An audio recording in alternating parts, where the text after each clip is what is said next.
नमस्कार दोस्तों, स्वागत है आप सभी का मेरे हिस्ट्री चैनल हिस्ट्री हब में। आज हम पढ़ने जा रहे हैं मुगल चित्रकला। और आप भले ही कला इतिहास से परिचित नहीं होंगे, लेकिन मुझे लगता है कि हर कोई मुगल पोर्ट्रेट से परिचित होगा। और ये विषय जितना रोचक है परीक्षा की दृष्टि से, उतना ही महत्वपूर्ण भी है। इन दिनों इतिहास की किताबें अतीत में क्या हो रहा है उसको बताने के लिए इन छवियों का प्रयोग करती है। और आज हम बहुत सारी छवियों को दिखाने वाले हैं आपको, जो कि मुगल काल में बनाई गई थी। जैसा कि ये स्क्रीन पे हम देख पा रहे हैं, यहाँ पे जो छवि है ये नूरजहां की है। और नूरजहां जो है वो बहुत अच्छी शिकारी मानी जाती थी, शिकार अच्छा करती थी, बंदूक चलाना जानती थी। तो यहाँ पे उसको उसी तरह दिखाया गया है। अब ये जो नेक्स्ट जो फोटो है, इसमें जहांगीर है, अपने हाथों में अकबर को पकड़े हुए है। जो फोटो है अकबर पकड़े हुए हैं, और अकबर व्हाइट कलर के कपड़े हैं पहना हुआ है, और हाथ में उसने ग्लोब पकड़ा हुआ है, मतलब पूरी धरती को पकड़ा हुआ है। तो एक तरह से प्रतीकात्मक है कि जहांगीर ने अकबर को होल्ड किया हुआ है और अकबर ने पूरी धरती को होल्ड किया हुआ है। लेकिन हमको पता है कि जो अकबर है वो अपने अंतिम समय में जहांगीर की जगह खुसरो को बादशाह बनाना चाहता था।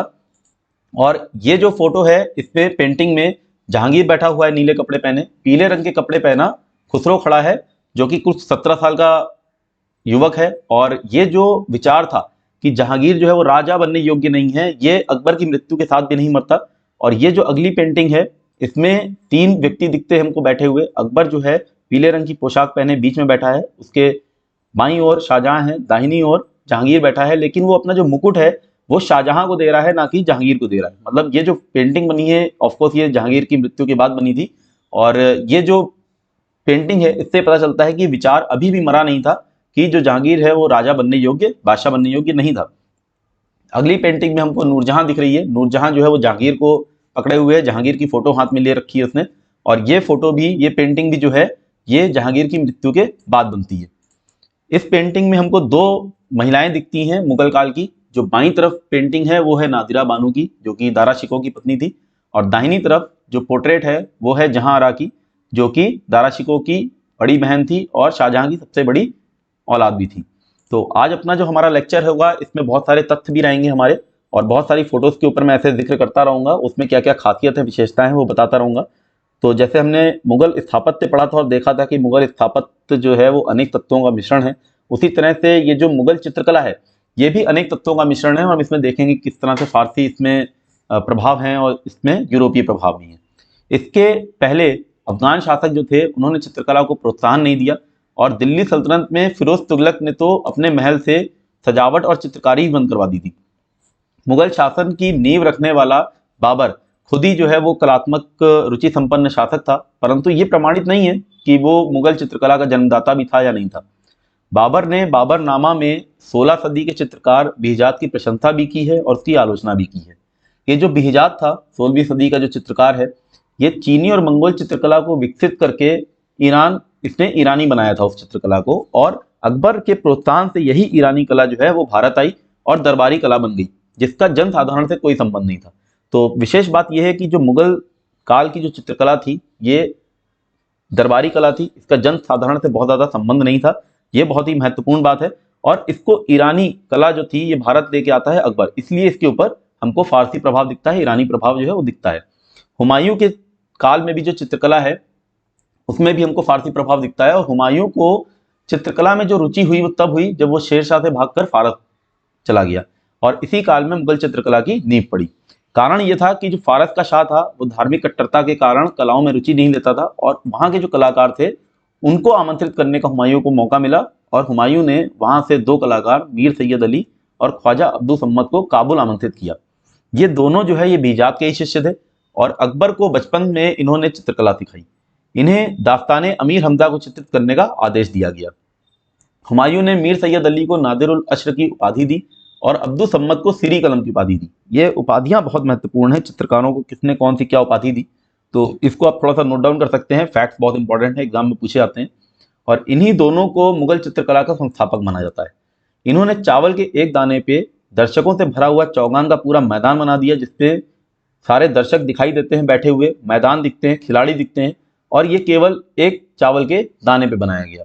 अब्दुल सम्मद ने कुरान का 112वां अध्याय है वो कुकुरमुत्ता के फूल के बीज के ऊपर लिखा। हुमायूं के बाद ये दोनों चित्रकार जो है वो अकबर के दरबार में चित्रकार बने रहे। अब ये हमजा नामा जो है ये एक बहुत महत्वपूर्ण कृति है, पांडुलिपि के रूप में उपलब्ध है ये। और इसमें पैगंबर के चाचा अमीर हमजा के वीरतापूर्ण कारनामों को चित्रित किया गया है। इसका कार्य जरूर हुमायूं के काल में शुरू हुआ, लेकिन अकबर के काल में पूर्ण होता है। कुछ 15 वर्ष लगते हैं इसको पूर्ण होने में, और इसमें कुल 1375 चित्र हैं। इसमें इस्लाम के साथ उत्तर भारत के राजस्थान की कला के भी तत्व हमको देखने को मिलते हैं। इसका चित्रण 100 चित्रकारों ने किया था, मीर सैयद अली की देखरेख में हुआ, और अंतिम रूप में ये चित्रित करने का काम जो है वो अब्दुल सम्मद ने किया था। अकबर ने धर्मनिरपेक्ष चित्रकला की नींव रखते हुए चित्रकला को कारखाना का रूप दिया, मतलब एक अलग सा विभाग एक बनाया, उसको कारखाने का रूप दिया अकबर ने। और अलग विभाग बनना जो है ये अकबर के काल में होता है चित्रकला के लिए, इससे पहले मुगल साम्राज्य में हमको ऐसा देखने को नहीं मिलता। तो ये अकबर जो है ये पहला ऐसा मुगल बादशाह भी था जिसने अपना रूप चित्र बनवाया, यानी कि जिसको हम सेल्फ पोर्ट्रेट बोलते हैं, और दरबारियों को भी अपना रूप चित्र बनवाने का आदेश दिया। तो सबसे पहले मनोहर था, उसने अपना चित्र बनवाया था, बहुत ही महत्वपूर्ण है। मनोहर भी खुद भी एक पेंटर है, लेकिन उसने अपना चित्र भी बनवाया है।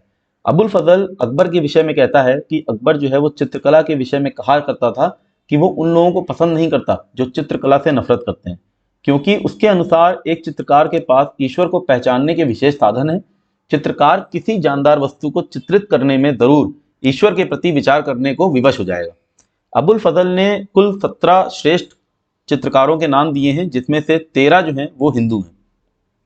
अकबर कालीन चित्रकला जो विकसित हुई, इसकी कुछ विशेषताएं हैं। छाया प्रकाश का प्रयोग शुरू होता है और दूर और पास के व्यक्तियों को एक परिप्रेक्ष्य में दिखाया जाना शुरू होता है। हालांकि दोनों की दोनों जो विशेषताएं हैं ये कहीं ना कहीं यूरोपीय प्रभाव है, जिसके ऊपर मैं अभी आगे इसी लेक्चर में चर्चा करूंगा, और बहुत सारी अलग अलग फोटो दिखा के आपको बताऊंगा कि किस तरह से मुगल के जो पेंटर्स थे, जो आर्टिस्ट थे, उन्होंने किस तरह से यूरोपीय पेंटिंग्स की कॉपी करके और बहुत सारी चीज़ें सीखी, टेक्निक्स किस तरह से एडवांस हुई, वो मैं पूरे एग्जाम्पल्स के साथ बताऊंगा। इसके अलावा भित्ति चित्रों की शुरुआत जो है मुगलों में अकबर के काल से ही विकसित होती है। जैसा कि मैंने आपको स्थापत्य कला में ही बताया था कि किस तरह से कौन से मकबरे में भित्ति चित्र हमको देखने को मिलते हैं, म्यूरल पेंटिंग देखने को मिलती है। इसके अलावा रूप चित्रकारी की शुरुआत जो है वो अकबर के काल में हुई, लेकिन ये जहांगीर के काल में शिखर पे पहुंची। अकबरकालीन कुछ चित्रकार हैं जिनके नाम जरूर आपको याद रखने चाहिए, और इनके बारे में थोड़ा थोड़ा दो लाइन है, और ये बहुत इंपॉर्टेंट है, एग्जाम से पूछे जाते हैं। सबसे पहले जैसे अब्दुल सम्मद के बारे में मैंने बात कर ली, तो अब्दुल सम्मद की ही देखरेख में अलग एक विभाग बनाया था चित्रकला का, और इसी के संरक्षण में बना था। अब्दुल सम्मद को लेकिन अकबर ने टकसाल का प्रभारी भी बनाया, और बाद में इसको राजस्व अधिकारी बनाकर मुल्तान भेज दिया। इसके बाद आता है दसवंत, और इसको आईने अकबरी में सबसे श्रेष्ठ चित्रकार बोला गया है। ये कहार जाति का था, यानी कि निम्न जाति का था, और अब्दुल सम्मद का ही शिष्य था। एग्जाम में पूछा जाता है निम्न जाति का कौन चित्रकार, एक बार यूपीएससी के एग्जाम में भी आ चुका है, नेट में भी आया था कि अकबर कालीन कौन सा चित्रकार जो है वो निम्न जाति का था। बाद में दसवंत पागल हो जाता है और 1584 में इसने आत्महत्या कर ली, और इसके द्वारा बनाए गए मुख्य चित्र हैं रज्मनामा, तारीख खानदान तैमूरिया, यानी कि तैमूर के खानदान का पूरा चित्रण है अकबर के काल तक, और तूतीनामा, अमीर खुसरो का जो कार्य है उसका इसमें चित्र हमको देखने को मिलता है दसवंत द्वारा। मिश्किन है, यूरोपीय शैली का सबसे अच्छा चित्रकार था। बसावन ये सभी शैलियां जानता था। इसकी प्रसिद्ध कृति है मजनू की आकृति, जिसमें मजनू को घोड़े के ऊपर बैठा दिखाया गया है और रेगिस्तान में वो मारा मारा फिर रहा है, तो उसकी सबसे प्रसिद्ध कृति है। छवि चित्र बनाने में माहिर था बसावन। इसने रज्मनामा, रामायण, अनवर सुहेली यानी कि जो पंचतंत्र है, अनवर सुहेली जिसको बोलते हैं, जिसका अनुवाद हुआ, और बाबरनामा में इसने चित्र बनाए हैं बसावन ने। इसके बाद आता है फारूक बेग। इसने अपनी कला को कभी भी वातावरण के अनुसार परिवर्तित नहीं किया, ढाला नहीं, और एक निजी शैली पे इसने काम किया है हमेशा। अकबर की मृत्यु के बाद ये जहांगीर की चित्रशाला में कार्यरत रहा, और जहांगीर के काल में इसने बीजापुर के सुल्तान इब्राहिम आदिल शाह का एक भव्य चित्र बनाया। तो ये बहुत ही महत्वपूर्ण है, इब्राहिम आदिल शाह का चित्र किसने बनाया है। अब एक ये चित्र है जिसमें हमको जहांगीर दिखते हैं दाहिनी तरफ, और बाईं तरफ जो है वो एक व्यक्ति को गले लगा रहे हैं, जो कि शाह अब्बास है ईरान का। और इस पोर्ट्रेट को देखते ही हम बता सकते हैं कि ये वास्तविक पोर्ट्रेट नहीं है, क्योंकि पुरुषों और उन्हें घेरने वाली जितनी चीज़ें हैं उनके बीच के पैमानों का कोई हमको मेल नहीं दिखता, क्योंकि ये दोनों जो लोग हैं ये ग्लोब पर खड़े हैं, और ये स्वर्ग दूतों द्वारा समर्थित सूर्य और चंद्रमा से बने एक महान प्रभा मंडल से घिरे हुए हैं, पीले रंग के, जो आप देख पा रहे होगे। और ये दो आदमी जो एक दूसरे को गले लगा रहे हैं, ये दोनों एक प्रतीकात्मक छवि के अंदर हैं, और ये छवि उन्हें दुनिया पर हावी होने वाली विशाल आकृतियों के रूप में दिखाती है। और इसी के प्रभा मंडल पे एक लेख लिखा है, जो मैंने रेड कलर से सर्किल किया हुआ है, वहाँ पे एक लेख लिखा हुआ है जो कहता है कि जहांगीर ने एक सपना देखा था जिसमें शाह अब्बास उसके पास आया और उसने सुलह के लिए कुछ शब्द कहे, और दोनों फिर गले मिले। इससे पता चलता है कि जहांगीर के दौरान ईरान के साम्राज्य और मुगल साम्राज्य के बीच जरूर तनाव चल रहा होगा। तनाव जो है वो कांधार के कब्जे के आसपास केंद्रित था। और यदि आपने पॉलिटिकल हिस्ट्री पढ़ी होगी तो आपको पता होगा कि जो कांधार है उसको लेकर फारस और मुगलों के बीच असंतोष इसलिए था क्योंकि हुमायूं ने अपने निर्वासन के दौरान फारस की मदद से दिल्ली को फिर से जीतने पर कांधार को फारस को सौंपने का वादा किया था। और हुमायूं ने ऐसा कभी किया नहीं, और ना ही अकबर ने अपने पूरे कार्यकाल में कभी फारसियों को कांधार सौंपा। अब ये जो शाह अब्बास है इस समय जो तीसरा शासक है हुमायूं के काल से, अगर हम देखें तो हुमायूं के समय में शाह तमशाप था, उसका ये ग्रैंडसन है शाह अब्बास, तीसरा शासक है। और ये बहुत ही ज़्यादा महत्वाकांक्षी है और ये अपना क्षेत्र बढ़ाना चाहता है। और यही वह समय है जब जहांगीर जो है उसको ये सपना आता है और वह सुबह उठता है और अपने कलाकारों को अपने सपने के बारे में बताता है। इस सपने को देखने के लिए कलाकार जो हैं उन्होंने अपनी कल्पना का इस्तेमाल किया और वे न केवल ज़मीन पर बल्कि पूरे विश्व में खड़े हैं। आप देख पा रहे हो जैसे ग्लोब पे खड़े हुए हैं, और वे सम्राट हैं जो पूरी दुनिया पर एक साथ शासन करते हैं। दोनों सम्राट मतलब इस तरह से दिखाया गया। और खड़े किस पे हैं, एक शेर पे खड़ा है और एक बकरी पे खड़ा है। मतलब जहांगीर को शेर पे खड़ा दिखाया है और बकरी, दोनों अगल बगल खड़े हैं और दिखाया जा रहा है कि किस तरह से दोनों में दोस्ती हो गई। यानी कि दोनों जो दुश्मन हमेशा रहे हैं, जन्मजात दुश्मन है शेर और बकरी, तो उनमें दोस्ती दिखाई जा रही है। और इसी तरह से प्रतीकात्मक एक तरह से इसको हम कह सकते हैं। और आप ये भी देख सकते हैं कि कलाकार ने प्रतीकात्मक रूप से क्या दिखाया है कि दुनिया अब जो है वो शाश्वत शांति देखेगी, क्योंकि ये दोनों राजा एक दूसरे के साथ शांति से हैं। दोनों शासकों को भी एक दूसरे के बराबर नहीं बताया गया है। हालांकि जो, क्योंकि पेंटिंग बनी है मुगल काल में बनी है, मुगल चित्रकार ने बनाई है, तो जाहिर सी बात है कि जहांगीर को ज़्यादा मजबूत दिखाया गया है। और अगर इस फोटो को आप देखें थोड़ा सा अच्छे से तो जहांगीर ने बहुत सारे हीरे मोती जवाहरात पहने हुए हैं, जबकि जो शाह है शाह अब्बास, उसने कुछ भी नहीं पहना हुआ है, बहुत ही साधारण से कपड़े पहने उसको दिखाया गया है। इसके अलावा जहांगीर को जो कद है, जहांगीर का कद वो भी शाह अब्बास से ज़्यादा दिखाया गया है। और इस तरह से ये दोनों एक दूसरे के बराबर इनको नहीं बनाया गया। और शाह अब्बास को जहांगीर से इतना छोटा दिखाया जाता है कि वह मुश्किल से जहांगीर के कंधे पर आ रहा है। और इसके अलावा आप देखो तो जो कांधार का जो क्षेत्र है वहाँ पे जहांगीर जहाँ पे खड़ा है उसके नीचे जो शेर है, शेर ने उसको पंजों से एकदम उसी क्षेत्र को एकदम दबोच के रखा हुआ है कांधार वाले, जो कि दर्शाता है कहीं ना कहीं कि कांधार जो है मुगलों के अधीन है और उसको देने को तैयार नहीं है, और फिर भी सुलह हो गई है। तो ये इस तरह की जो पेंटिंग्स हैं ये हमको पॉलिटिकल हिस्ट्री बहुत अच्छे से बता देती हैं कि किस तरह से जो राजनीति किस तरह से बदल रही थी और किस तरह से जहांगीर को भी खतरा था शाह अब्बास से। और यहाँ पे जहांगीर उसको अपना भाई बोलता है और तरह तरह की ये सब बातें होती हैं कि शाह की तरफ से उसको कोई खतरा नहीं है। तो इस तरह से पेंटिंग बनती है जहांगीर के समय में। और अब बात करते हैं जहांगीर कालीन चित्रकला। तो जहांगीर ने अका रिजा से चित्रकारी सीखी थी बचपन में और एक कुशल चित्रकार बन गया था खुद। इसका काल जो है वो मुगल चित्रकला का चरम है। क्योंकि जहांगीरी में, यानी कि अपनी ऑटोबायोग्राफी में जहांगीर खुद लिखता है कि मेरी चित्रकला की परख ऐसी हो चुकी है कि यदि एक ही चित्र के मानव अंगों को अलग अलग चित्रकारों ने बनाया, यानी कि मुख किसी और ने बनाया है, आंखें किसी और ने बनाई हैं और भौहें किसी और ने बनाई हैं, तो मैं पहचान सकता हूं कि मुख किसने बनाया है, उसमें आंखें किसने बनाई हैं और उसकी जो भौहें हैं वो किस चित्रकार ने चित्रित की। विलियम हॉकिंस और थॉमस रोज, जो कि विदेशी यात्री हैं जो कि जहांगीर के दरबार में आते हैं, वो भी इसकी चित्रकला की बहुत प्रशंसा करते हैं। और जहांगीर के पास एक मुरक्का था जिसको हम एल्बम बोलते हैं, एल्बम था इसके पास।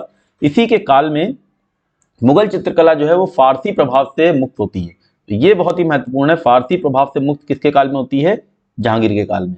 पर्सी ब्राउन कहता है कि जहांगीर की मृत्यु के बाद कला की आत्मा निकल गई। जहांगीर कालीन बहुत सारे चित्रकार हैं, सबसे ज्यादा इंपॉर्टेंट जो है उसका नाम है अबुल हसन। अबुल हसन जो है वो अक्का रिजा का ही बेटा था जिससे जहांगीर ने चित्रकारी सीखी थी। और ये आपको पोर्ट्रेट जो दिख रही है जहांगीर की पोर्ट्रेट है, और ये पोर्ट्रेट जो पेंटिंग है ये जहांगीर नामा यानी कि तुझके जहांगीरी की कवर पेज है। और इस कवर पेज को अबुल हसन ने ही चित्रित किया है। अब आप इस कवर पेज की जो पेंटिंग है उसको देखो तो कितने गहरे हरे रंगों से इसको चित्रित किया गया है। पीछे प्रभा मंडल है जहांगीर के सर के पीछे, और हाथ में उन्होंने ग्लोब पकड़ा हुआ है। अब क्योंकि हम जानते हैं जहांगीर मदिरा को बहुत ज़्यादा पसंद करता था, तो आप कोने में देखो एक मदिरा का बड़ा सा एक सुराही रखी हुई है, ग्लास रखे हुए हैं। तो बहुत ही सूक्ष्म काम किया गया है। व्यक्ति चित्र बनाने में जो अबुल हसन था वो बहुत ज़्यादा एकदम उसको महारत हासिल थी, इसीलिए जहांगीर ने इसको नादिरुज़्ज़मा की उपाधि दी है। जहांगीर का प्रिय चित्रकार था और सेंट पॉल का इसने चित्र बनाया है।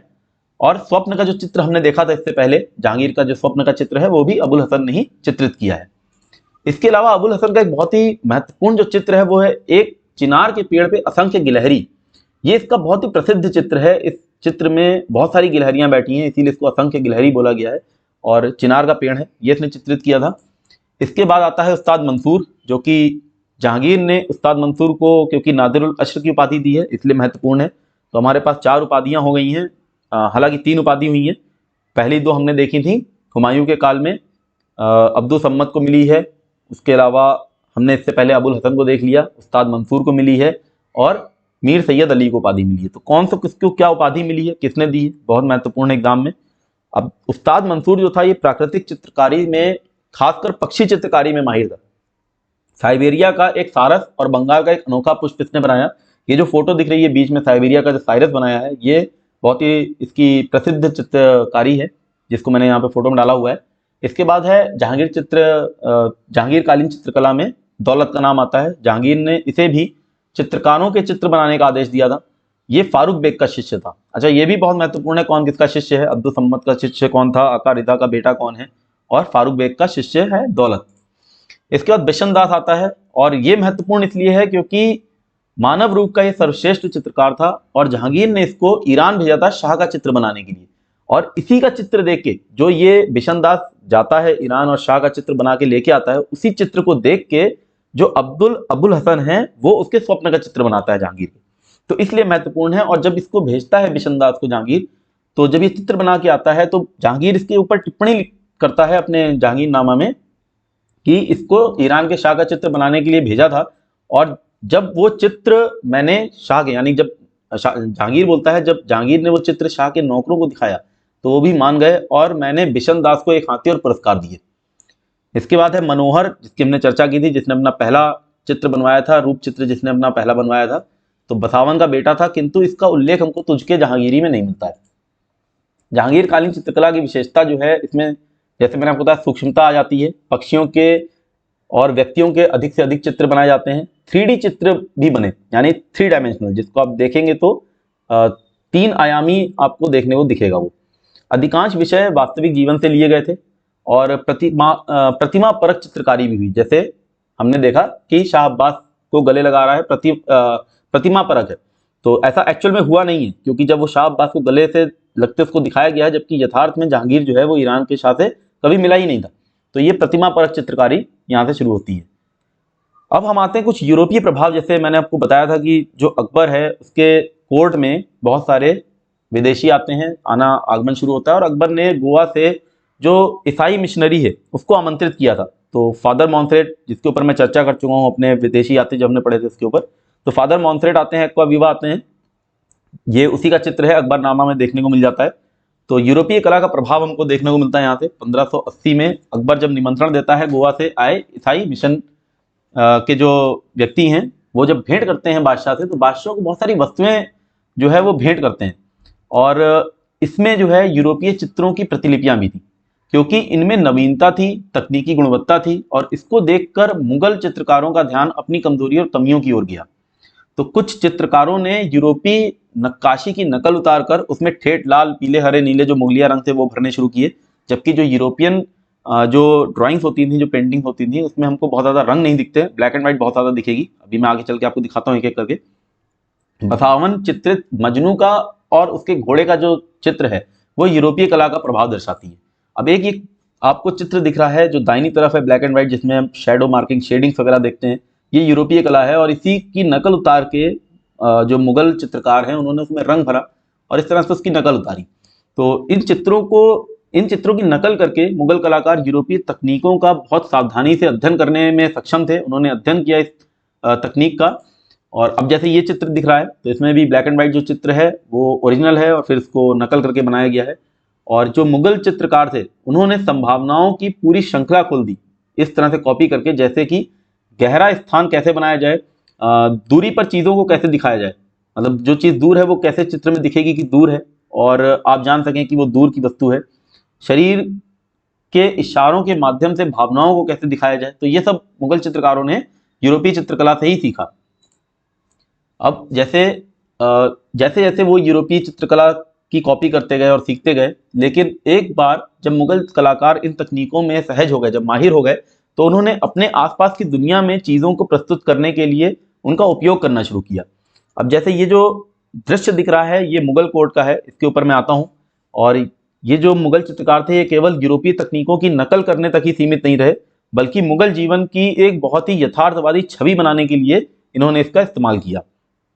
ये जो छवि है, जो चित्र आपको दिख रहा है, इसमें राजकुमार जहांगीर को विद्वानों के साथ चर्चा करते हुए दिखाया गया है। और आप देख सकते हैं इसमें कुछ किताबें हैं और कुछ लोग उस किताबों का अध्ययन कर रहे हैं, और पृष्ठभूमि कितनी अच्छी तरह से घट रही है। पीछे की तरफ अगर आप बैकग्राउंड देखें तो आपके पास जो पृष्ठभूमि है उसमें छोटे पेड़ दिखते हैं हमको, कपड़ों की अच्छी तरह जो तय है वो दिखाई देती है, जो इसे 3 आयामी रूप देने के लिए छायांकन द्वारा की जाती है। तो यह स्पष्ट है कि कलाकारों ने दूरी और परिप्रेक्ष्य के बारे में सीख लिया था। तो ये यूरोपीय प्रभाव हमको दिखता है मुगल कालीन चित्रकला पे।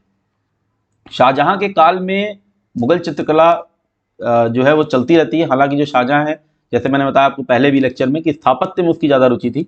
तो इसके काल के मुख्य चित्रकार हैं विचित्र, चिंतामणि, बालचंद, मीर हसन, अनूप चंद्र। चित्रकला विभाग का प्रमुख जो था वो था मोहम्मद फ़कीरुल्लाह। शाहजहां के समय में मोहम्मद फ़कीरुल्लाह था। हालांकि जो शाहजहां का बड़ा बेटा था दारा शिकोह, उसको चित्रकला में बहुत रुचि थी, उसको चित्रकला बहुत पसंद थी, और उसके पास भी एक मुरक्का था।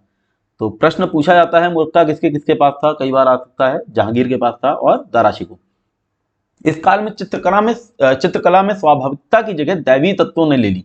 अभी तक हम जो चित्रकला देख रहे थे मुगल कालीन जहांगीर तक, उसमें स्वाभाविकता थी, नेचुरल हमको देखने को मिल रहे थे, बट यहाँ पे दैवीय तत्व देखने को ज्यादा मिलेंगे। और यहाँ पे सोने और बहुमूल्य पत्थरों का प्रयोग चित्रकला में भी होने लगा। बहुत ज्यादा अलंकरण हमको देखने को मिलेगा, अलंकरण बढ़ जाता है शाहजहां के समय में चित्रकला पे, और छवि चित्रों का सर्वाधिक निर्माण होता है।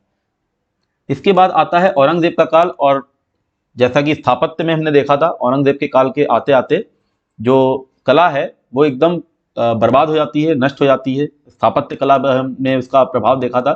चित्रकला पे हालांकि बहुत ज़्यादा अधिक प्रभाव पड़ता है। जैसे जो औरंगजेब था, क्योंकि इसको चित्रकारों को राजकीय संरक्षण इसने देना बंद कर दिया, इसलिए चित्रकार जो है वो सामंतों के संरक्षण में चले गए और जनता के लिए उन्होंने चित्रकारी करना शुरू किया। तो मैंने आपको फर्स्ट स्लाइड में एक चीज़ बताई थी कि जो मुगल चित्रकला है वो एक दरबारी कला है और जनसाधारण के साथ इसका संबंध नहीं है।